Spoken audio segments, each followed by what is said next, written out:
millions of Kenyans who have been praying for me for my quick recovery. I really want to thank them and to say that I will remain forever indebted to them for their concern, for their love, and for wishing me quick recovery. The unfortunate turn of events there during that particular time. Even as you were receiving treatment, a lot was going on in terms of Senate proceedings, the outcome of that. There's also a very active, legal proceedings on the same, resuming on Tuesday. In the wake of all this, even as the doctor has recommended that you have sufficient rest at home, but maybe just tell us, will we be seeing you active? Will you respond to all these issues that are going? We're talking about a parliamentary outcome, we're talking about a legal process which is so intense that has even involved a 3-judge bench. What will be your reaction towards all this? I think for now my life comes first, my health comes first. It's unfortunate that when I was here in hospital, my brother and friend, President William Ruto, ordered for the withdrawal of my security from the hospital here. I've been here alone without a single officer looking after me. He ordered the withdrawal of security guards in my rural home in Nyeri, in my private home here in Karen, and all officers who are close to me were disarmed and given warning that they should not be anywhere near me. I didn't know President William Ruto can be that vicious.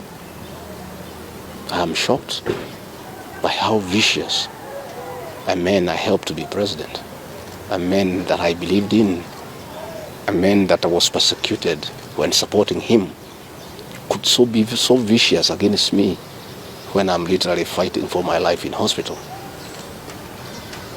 How cruel can a man be?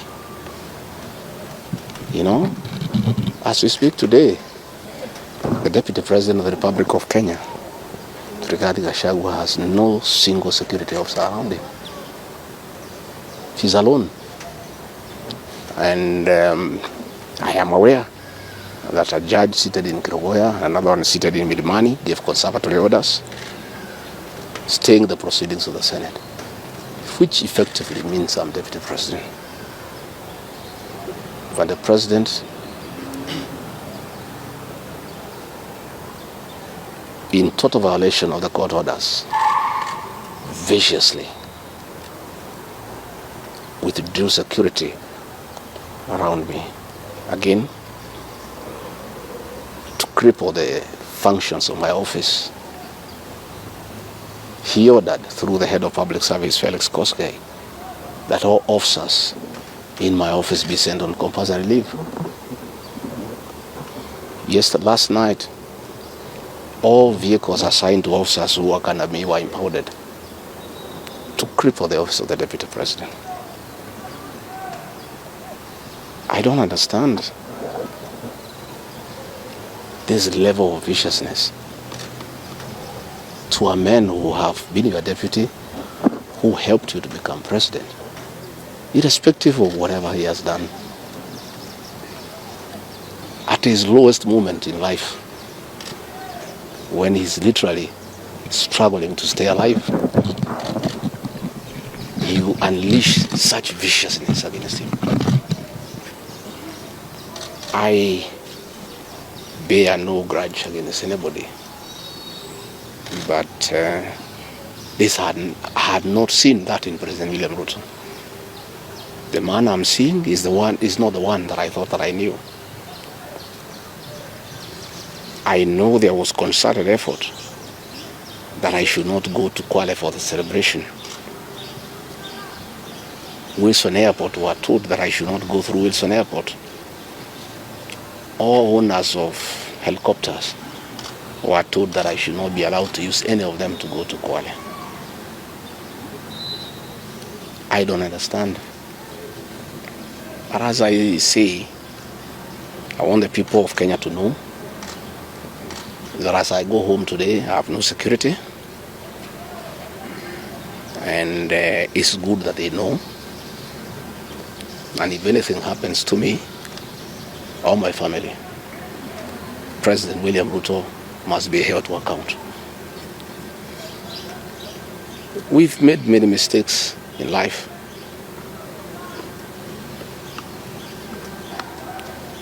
And we keep on learning. I trusted President William Ruto. The people of the region where I come from, the Mount Kenya region, trusted him. In fact, as we were preparing to go to office, nobody else trusted him. Musalia Mudavadi demanded that they must sign an MOU with him, which they did. Moses Wetangula demanded that they must sign an MOU with him, which they did. Amazon Kingi demanded the same. Alfred Mutua, everybody else. I'm the only man who trusted him. Verbally, because we are Christians. We used to go to church together. And as a Christian, I believed a fellow Christian that he would never betray me or my people. For the last 1 year, it's been very difficult for me. But I'm a very persevering man, very enduring. And what happened on Thursday is a culmination of continuous persecution and stress for a year. And when I look at it, probably it is history repeating itself. That President William Ruto wanted to take me the route President Daniel Arap Moi took Kenneth Matiba. He pushed Matiba up to getting a stroke and eventually dying. When I look to what the president is doing to me, especially now when I'm in hospital, crippling me, treating me like an animal, I think he wanted to take me the Matiba route. But God is gracious. It didn't happen that way. I hear many of his people are calling here asking whether I'm dead, whether I'll survive, whether I'll recover. They were celebrating. It's the most unfortunate thing that has ever happened in this country. That you can be so vicious to a man who helped you to be president. And the crime of this man, telling you the truth. Don't evict people without compensation, Mr. President. Mr. President, don't overtax people. You are killing them, you are killing their businesses. Don't force a housing program on people. If people do not want these houses, don't force them. My only problem with the president is just being truthful, because nobody else can tell him. The framers of the 2010 Constitution wanted a deputy president who is elected as a buffer who can stand for the people. The charity we are being treated for, too, is get rid of an elected deputy president and appoint a control freak. A fellow you appoint who cannot ask a question, who cannot say anything. And I'm sure if they succeed, he'll be asked to sign an undated resignation letter so that in case he starts asking questions, he can just be told to resign. But the framers of the 2010 Constitution were very clear in their mind why they wanted a deputy president who is elected. I'm the only man in the cabinet and in the whole government who can stand up to President William Ruto and tell him, hey brother, this is not right. This Adani thing is not good for the country. There's too much corruption, Mr. President. This how thing is being forced down on the people of Kenya. And they don't like it. Please don't force it down on them. You know, situations where medical equipment that was being supplied by Kenyans to the Ministry of Health now has been given to one single Asian. I said, Mr. President, this is not right. We are killing our business people. So, as we speak, I say that my lawyers are in court. We have faith in our judiciary. And I requested that according to the rules of natural justice, I be accorded an opportunity to be heard in the Senate. You remember I presented myself to the National Assembly and defended myself. In the Senate, I was there day one. And even when the speaker asked me to sit down to listen to the charges, I decided to stand up to face my accusers. I was there the following day. I was ready for cross-examination. The 11 counts is nothing but malice and fiction. It was a political game by the president to get rid of me. And looking at it, I don't think the president had any intention of ever working with me.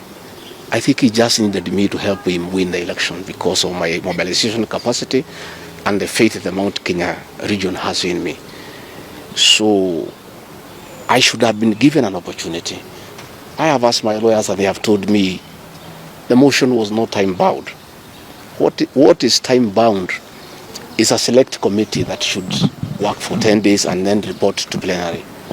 That committee was never constituted. So this matter should have continued and waited for me. I was ready for cross-examination so that I answer those 11 counts one by one, and I'm sure had I been given that opportunity, I would have persuaded the senators otherwise. I was not given that opportunity. When you look at the speed at which Rigathi Gachagua is being held at office, it's like the story of Simon Makonde. You remember that story? One who died, who was born on Monday and by Sunday was buried. The kind of efficiency that has been exhibited in holding Rigathi Gachagua out of office, if this efficiency was being exhibited in the management of the affairs of this country, Kenyans will be very happy. What is the hurry? The framers of the Constitution gave the president 14 days to look for somebody to replace the deputy president. It gave Parliament another 60 days. That's a total of 74 days. Why is a job that was prescribed by the framers of the Constitution to be done within 74 days is being done in half a day? You must ask yourself that question. I think it's being hurried to circumvent justice to avoid the courts of law from interrogating this matter and making a decision. The courts told us they don't want to interfere with the process, to let the parliamentary process get finished and then go to them. We have gone to them now. It's over. The courts will interrogate the process and make a determination. But I ask that the president obey court orders. Through a court order, Rigathi Gachagua is deputy president. Why doesn't he have cars? Why doesn't he have security? Why has his office been made dysfunctional? I think it's very important. But finally, I want to tell the people of Kenya that I don't feel safe. And for the first time, let me say that on 30th of August in Kisumu, undercover security agents entered my room in Kisumu and bagged it. And one of them tried to poison my food. But we detected it and we were able to escape the scheme. I was supposed to be killed through poisoning. On 3rd of September in Nyeri, another team from the National Intelligence Service came to Nyeri and tried to poison food that was meant for me and Kikuyu Council of Elders. I did report this matter to the National Intelligence Service, and the officers who were assigned to my office, I asked them to leave because I felt I was not safe. After the 2 attempts to assassinate me through food poisoning failed, it is when this impeachment motion was hatched. When my security was withdrawn here, officers from the National Intelligence Service have been hovering in every room, in every compound here, to an extent that I had to call my wife and my children to come and stay in my room, just in case they get entry to my room or compromise the people who are treating me. So Rigathi Gachagua and his family feel very exposed because these people have tried to kill us before. They have now tried to get us out of office. So I asked President William Ruto, my brother, I helped you to be president, leave me alone. Leave my children alone. Do whatever you want, but let me live let me look after my children. You can do whatever you want with the country, but allow me to live. Because I was there for you when you needed somebody to be there for you. When you are in trouble and you needed a man who could stand with you, I stood with you, with my family. You have paid us in kind by being so cruel and vicious against us. We are simple people. We are a very small family. Let us be. Do whatever you want, but please, Mr. President, I beg you, don't kill us. Don't kill my children. You have caused me enough pain for the last 1 year. Please, leave me alone. Let me be. God will take care of me. I don't have to have security. I don't have to have drivers. I don't have to have cars. Please allow me to have my peace, if nothing else. And remember, I was there for you when you needed a man to be there for you. Let the courts of law uphold and protect our Constitution. I ask the Chief Justice, Martha Koome, to live true to the fidelity of our Constitution, to make sure that this is a country of the rule of law, to allow the court process to take place and ensure that this process is not nugatory. There are orders asking that Gachagua remain in office until this matter is heard and determined. Let it be. Thank you very much. Just a couple, please. I don't want to Leave him alone. Leave him alone. What's wrong with you?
Milia.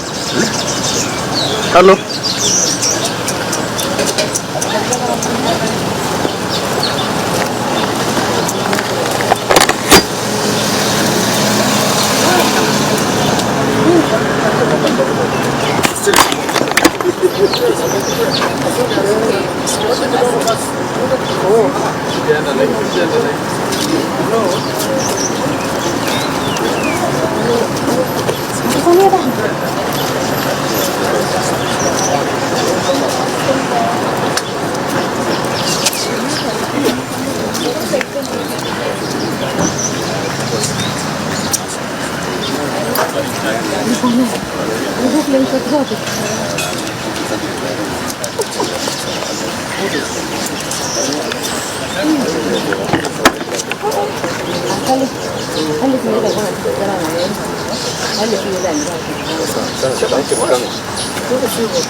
Sasa wewe kama watch uko wapi?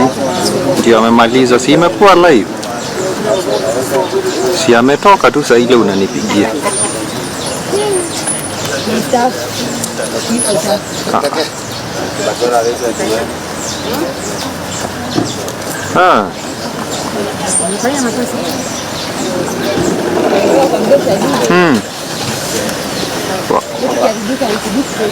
Wacha naje uniambie, unipe hayo maneno.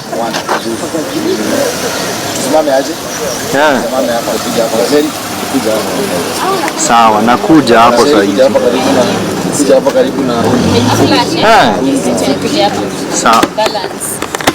Sawa, kesho basi. Sawa.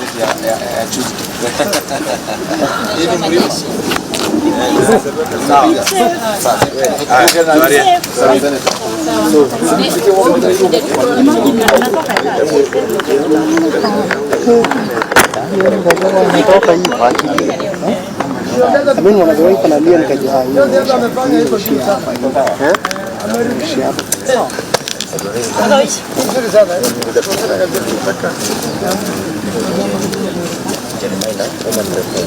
Amen.